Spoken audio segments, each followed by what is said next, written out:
में कांग्रेस ने वोट चोर गद्दी छोड़ महारैली की और इस रैली में कांग्रेस अध्यक्ष मल्लिकार्जुन खड़गे, राहुल गांधी, प्रियंका गांधी समेत कांग्रेस के कई बड़े नेता शामिल हुए।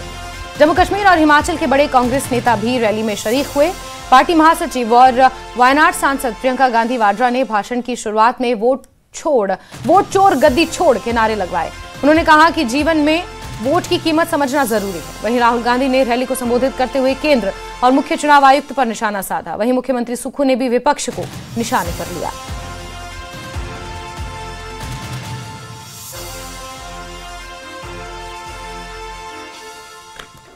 अरे देश अगर बचाना है, तुम अपने वोटों को बचाना है, अपने वोटों को अगर सुरक्षित रखना है, अपने हकूक को मजबूत करना है, इस संविधान को अगर बचाना है तो आप काम कर सकते हो अपने लिए।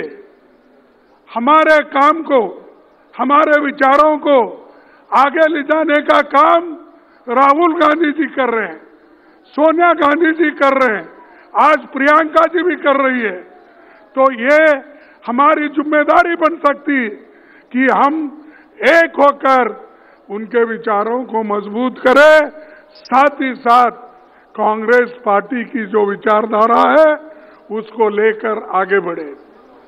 कांग्रेस आज से ठीक 77 साल पहले जब लोकतंत्र की स्थापना की जा रही थी, उस समय कांग्रेस पार्टी की सोच से, पंडित जवाहरलाल नेहरू जी की सोच से, महात्मा गांधी जी की सोच से जब लोकतंत्र स्थापित हो रहा था, तो उस लोकतंत्र में सबसे बड़ी ताकत इस देश की जनता को वोट डालने की ताकत दी गई थी।